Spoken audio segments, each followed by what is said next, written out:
Well, this is the second throne speech by the Justin Trudeau government, but the first with a deputy prime minister listening in the crowd. Chrystia Freeland is that deputy PM, and she joins me in the studio. Nice to have you. Great to be with you, Don. Yes. Well, okay. If you could distill this speech into three key priorities, what would they be? Well, I would say the first one is overarching, and it is saying to Canadians and to all members of Parliament that each one of us in the House was elected, and we were elected by Canadians to make the lives of Canadians better. Right. And if we all focus on that, it seems simple, but if we all focus on that, I think the message of the throne speech is we can get a lot done. So I'd say that is message one. I would say message two was to really point out that this Parliament shows that strong majorities of Canadians favor both ambitious targets on fighting ambitious action to fight climate change, and they also favor working hard to get Canadian natural resources, including our oil resources, to markets. And by the way, the Trans Mountain Pipeline, underway. The building of it officially started on Tuesday. And so that balanced approach is something that Canadians voted for, and this throne speech talked about how we need to pursue that balanced approach. You asked for three. So the third one I would say is making Canadians healthier and safer. And that means working on things like pharmacare. It means working on things like getting military-style assault rifles off our streets. I do want to, Andrew Scheer came out swinging, obviously said that this doesn't deal with alienation out west. There's no reference to that. And there is one line that basically says we hear these regional concerns and they're justified. But should there not have been more empathy put into this speech for Western anxieties, which you're charged with dealing with? Our government, and I would say actually all Canadians, need to have true empathy for the economic situation in the prairies right now. And that's being concerned about and supporting the prairie economy, including the energy sector, is the right thing to do as compassionate Canadians. It's also the right thing to do as Canadians who understand that our prosperity depends on the prosperity of all regions of our country. You know, a strong Alberta, a strong Saskatchewan is a strong Canada. And that's the approach that I think we all need to take. And by the way, when other parts of the country have suffered economic difficulty, let's consider the car sector in Ontario in 2008. The country has rallied behind that sector of the economy.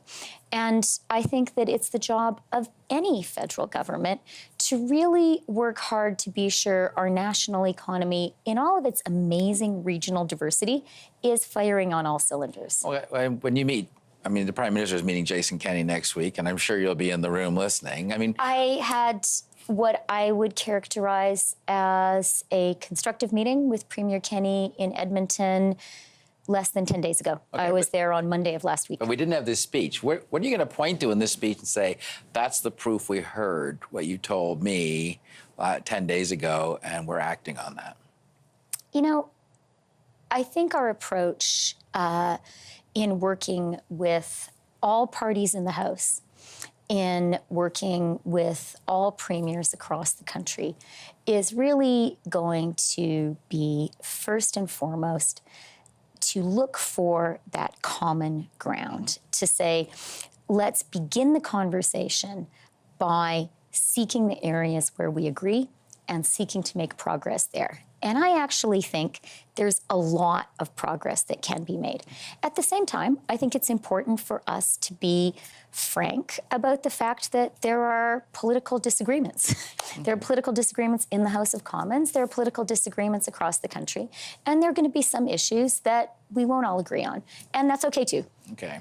Part of your job is also Canada-U.S. relations. So I got to ask you, and you knew this was probably coming, that the Prime Minister's overheard comments got Trump saying he's two-faced, and now we got Joe Biden into the act using Trudeau's comments as campaign advertising fodder, and Donald Trump Jr.'s putting out tweets with Justin Trudeau in blackface and saying, see, he is two-faced kind of thing. I mean, how much damage or any damage done do you think as a result of this conversation being overheard? Well, what I can tell you, Don, is just about my kind of working day-to-day relationship with the U.S. And we are in a very critical phase of the NAFTA conversation right now, as the U.S. works hard to get to a place where the U.S. can ratify NAFTA.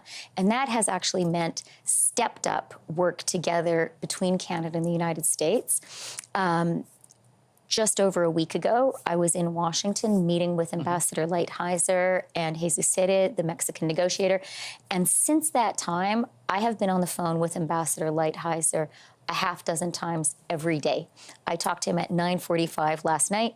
I talked to him again just a couple of hours ago. I will speak to him again this afternoon or later this evening. There are some very specific issues that we're working on together. So that's what I can say to you, is that we have developed, and, we did have some difficult conversations along the way, but we have developed a really effective working relationship. And, part of that working relationship we've developed with the U.S. administration, and I think, we would agree that the current U.S. administration, the current government of Canada, disagree with each other about a lot of things. And we're candid with each other about that. But we have also really understood that, in this case, in Canada-U.S. relationship, we are just destined to work together, and our two countries and the people in our two countries prosper much more if we can find a way to do that. And maybe that is a lesson for how we need to approach things inside Canada. Well, Lighthizer didn't mention the Trudeau thing at all, did he? The conversation that was overheard? I never disclose my private conversations with Ambassador Lighthizer, but I can say to you that we are working extremely closely together right now and extremely effectively. And I actually want to take this opportunity to thank Ambassador Lighthizer for the extremely hard and careful work he is doing right now to try to get to ratification in the U.S. Judging by that flurry of conversations, you sound like we're days away. Well, one thing that was my practice during the NAFTA negotiations, when we were actually at the when we didn't yet have a deal between Canada, the U.S., and Mexico, was to be careful about making predictions. And I think it's important to take that same approach now. People are working very, very hard. Ambassador Lighthizer, Speaker Pelosi, our Mexican counterparts, Canada is very involved to get to a place where the U.S. is able to ratify the deal. But it's not over until it's over. And, the U.S. today does have a government which is divided. And so threading that needle is really challenging. Is it fair to say you're pretty optimistic, though? I am always optimistic. Hope and hard work, Dawn. I'm trying, All right. Well, let's have you back one more time when that deal's done, okay? Promise? 100%. All right, I got that on tape, right? All right. Thank you, Chrystia Freeland. Appreciate you coming on, as always.